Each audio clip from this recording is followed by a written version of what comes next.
এভাবে ডেকে নেবে আমি সত্যি ভাবি।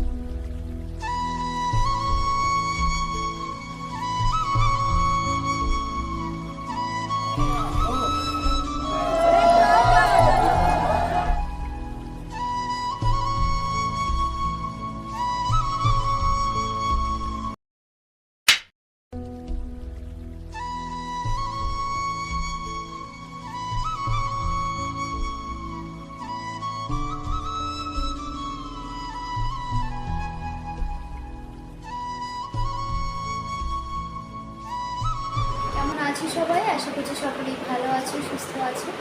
অনেক দিন পর আবার একটা ভিডিও তোমাদের সাথে মানে শেয়ার করতে যাচ্ছি। তো এখনও সেভাবে ব্লগ ভিডিও করা হয় না, তার অনেক কিছু কারণ আছে, সেসব না হয় বাদই দিলাম, পরে অন্য কোনো সময় শেয়ার করবো। রয়েছি সেটা একটা হোটেল রুম। তো কোথায় এসেছি সেটা তোমরা নিশ্চয়ই টাইটেল থাম্বনেল দেখে বুঝিয়ে গেছো। হ্যাঁ, আমরা তারাপীঠ চলে এসেছি। তারাপীঠ আজকের আসাটা একদম মানে আকস্মিক একটা ঘটনা। আমাদের সাথে বলবো আমি সবটাই, ভিডিওটার সাথে থাকো। আর কীভাবে এখানে এলাম, হঠাৎ করে কীভাবে এলাম, কোনো প্ল্যানিং ছাড়াই, সেটাও তোমাদের সাথে শেয়ার করবো। 12 তারিখ, 12ই সেপ্টেম্বর, বৃহস্পতিবার।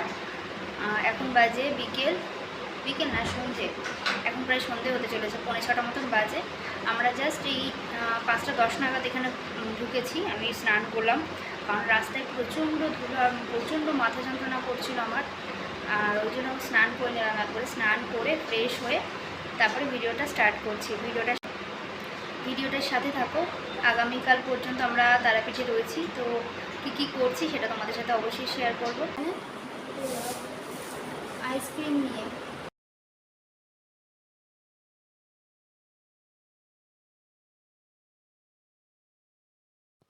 আইসক্রিম খেয়ে রেডি হয়ে বেরিয়ে পড়লাম মায়ের সন্ধ্যা আরতি দেখার উদ্দেশ্যে।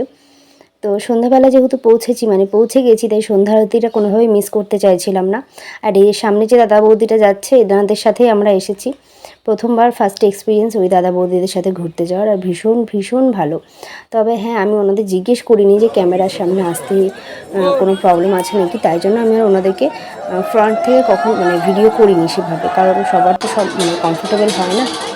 হয়তো বা জিজ্ঞেস করলেও রাজি হয়ে যেত, বাট আমার আর মাইন্ডে আসেনি। যাই হোক, দেখো আমরা বড় যে স্ক্রিনটা আছে ওখানে লাইভ মায়ের আরতি দেখাচ্ছিল, ওখান থেকেই মায়ের আরতিটা দেখে নিলাম, কারণ গর্ভগৃহের সামনে একটুও আমরা জায়গা পাইনি। তারপরে একটু বাজারে না মার্কেটে বেরিয়েছিলাম, তারাপীঠে যে বাজার দোকানগুলো আছে একটু ঘুরে নিলাম। আর ফোন ক্যামেরাটা না ভীষণ কি বলবো, আমার হাতটা ভীষণ কাঁপছিল, সে তোমরা ভিডিও দেখেই বুঝতে পারো। আর আমার মেয়ে দেখো সিঁড়িগুলো প্রণাম করতে করতে যাচ্ছে। তারপরে এই যে সন্ধ্যার যে প্রসাদটা ওই বাবা দিচ্ছিলেন, ওখান থেকে প্রসাদ নিয়ে নিলাম। নিয়ে একটা দোকানে বসে অনেকক্ষণ ধরে গল্প করলাম সবাই মিলে, 4জন মিলে।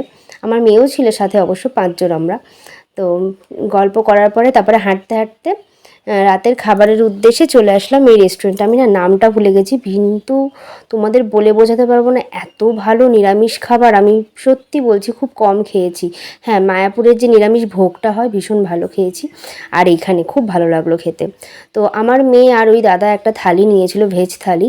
এখানে সম্পূর্ণ খাবারই নিরামিষ, আর আমরা রুটি আর মিক্স ভেজ নিয়েছিলাম। মিক্স ভেজের টেস্ট অনবদ্য, কি বলবো, মুখে লেগে রয়েছে। তো তারপরে এই যে আমরা যে হোটেলে ছিলাম, হোটেল কাকাতুয়া, সেখানে একটা বড় কাকাতুয়া রাখা থাকে। আমার মেয়ে ওকে একটু আদর টাদর করে নিল, করে এখন আমরা রাত্রিবেলা ঘুমিয়ে পড়বো, কারণ কাল ভোরবেলা উঠতে হবে।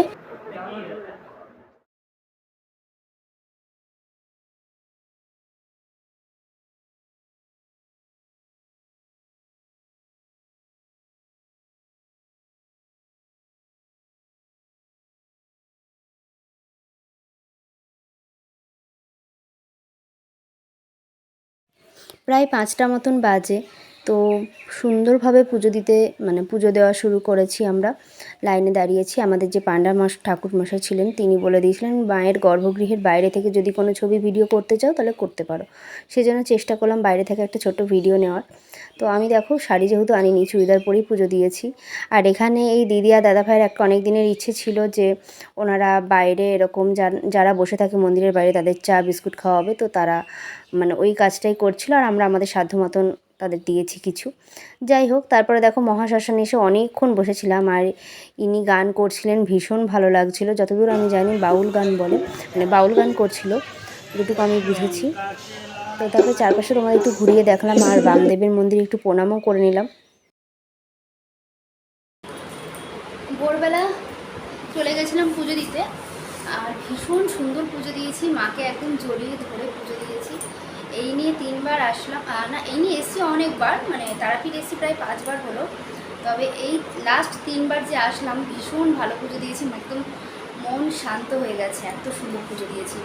তোমাদের দাদাভাই গেছে সকালে জলখাবারটা নিয়ে আসতে, বললাম রুমেই নিয়ে আসো, কারণ অনেক ভোরবেলা উঠেছি তো, আর হচ্ছে অনেক জায়গায় গেলাম, অনেক জায়গায় বলতে শ্মশানে, মহাশ্মশানে গেছিলাম, তারপরে একটু আশেপাশে বাজার দোকানগুলো ঘোরাফেরা করলাম, দিয়ে রুমে আসলাম। এখন প্রায় 8:30 বাজে, জামা কাপড়ের টাল নিয়ে বসেছি, এখন এক এক করে এগুলো সব গুছিয়ে নেবো। আর এটা যাওয়ার সময় পরবো, একটু মেলে দিয়েছি, কারণ এটা পরেই পুজো দিতে গেছিলাম।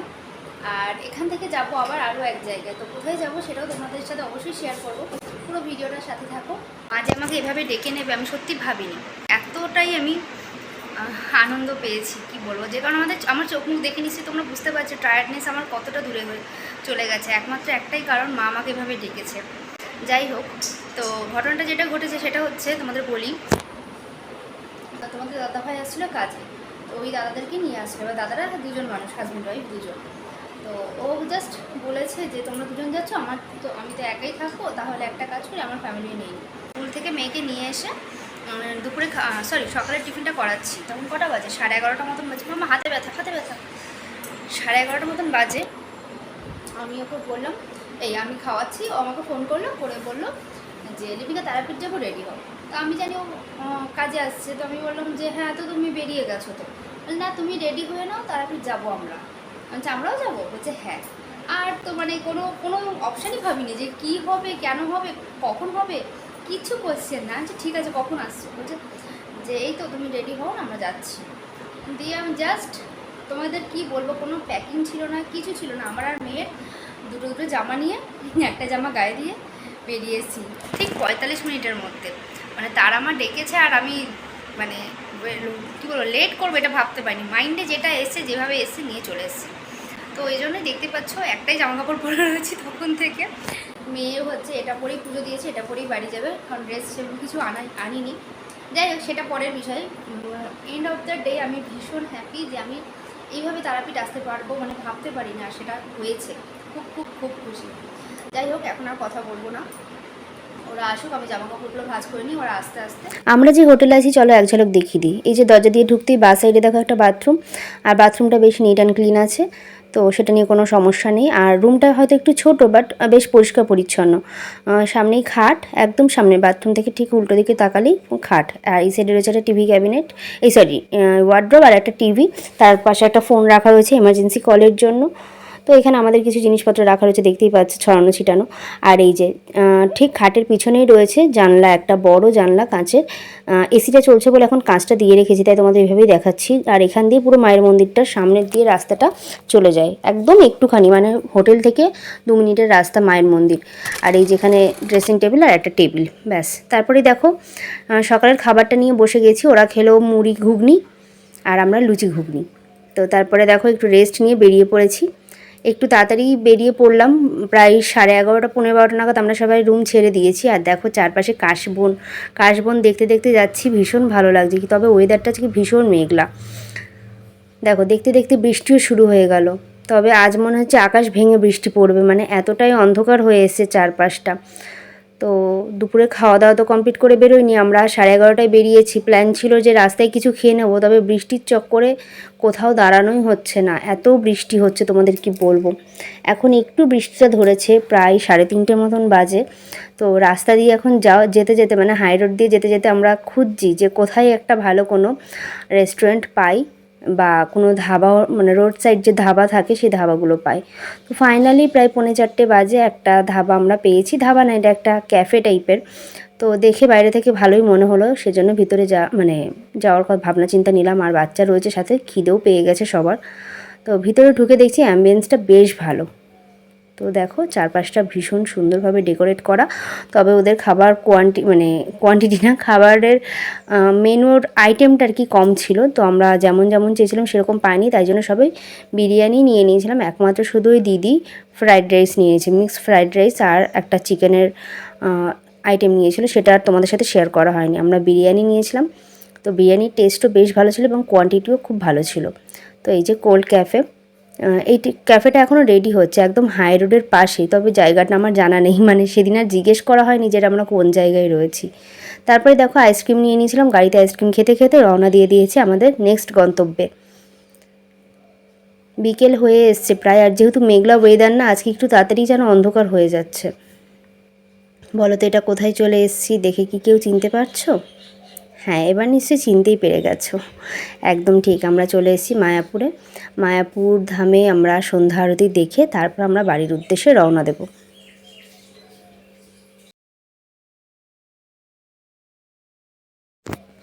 মায়াপুর যখন ঢুকেছি পুরোই অন্ধকার হয়ে এসছে, তবে 6:15 থেকে বললো এখানে আরতি শুরু হয়, তাই জন্য একটু সময় ছিল, আমরা বাইরেটা একটু ঘুরে নিলাম সেই সুযোগে।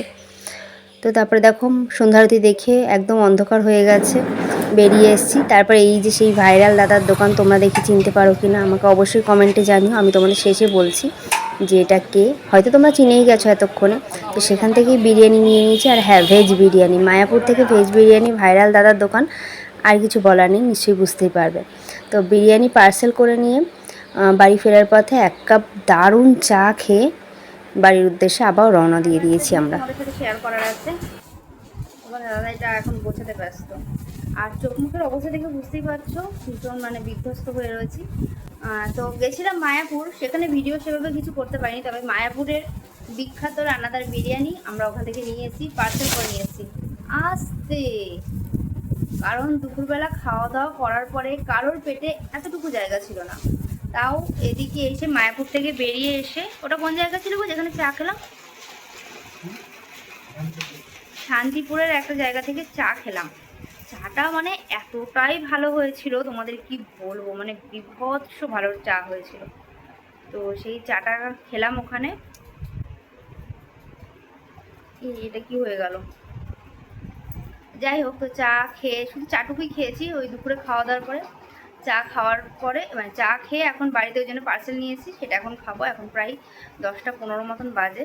তো কেমন কি কোয়ালিটি সেটা তোমাদের সাথে অবশ্যই শেয়ার করবো, সেই জন্যই বললাম আরও একটা জিনিস শেয়ার করা আছে। তো চেঞ্জ তো করে নিয়েছি, মেয়ে ঘুমিয়ে পড়েছে, মেয়েকে ডাকি খাবারটা বেড়ে নিয়ে তারপরে তোমাদের সাথে সবটা শেয়ার করছি যে কেমন। তো ফুল বিরিয়ানি নিয়ে এসেছি, তো একটা দেখবো কেমন কি আছে।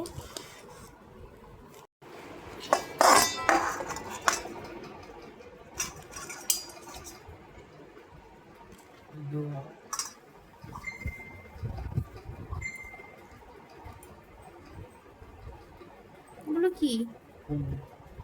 হ্যাঁ, ও সয়াবিন, আচ্ছা।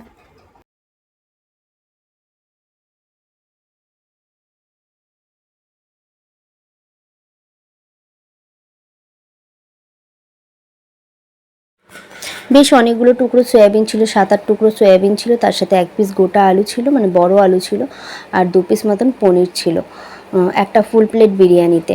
আর কোয়ান্টিটি তো দেখে বুঝতেই পারছো যথেষ্ট ভালো কোয়ান্টিটি ছিল। আর টেস্টের দিক দিয়ে সত্যি ভীষণ ভালো ছিল, মানে নিরামিষ বিরিয়ানিও যে এত সুন্দর হয় আমার কল্পনার বাইরে, বেশ ভালো বিরিয়ানিটা ছিল। তো খাওয়া দাওয়া, রাতের খাওয়া দাওয়াটা বেশ জমে গেছিলো, তবে আমাদের পেটে একটুও জায়গা ছিল না, তোমাদের তো আগেই বললাম, যে কারণে আমরা পার্সেলটা নিয়ে এসেছি। তো চলো এই ভিডিওটা কেমন লাগলো অবশ্যই জানিও, ভালো লাগলে লাইক শেয়ার সাবস্ক্রাইব করে পাশে থেকো। সকলের সাথে দেখা হবে।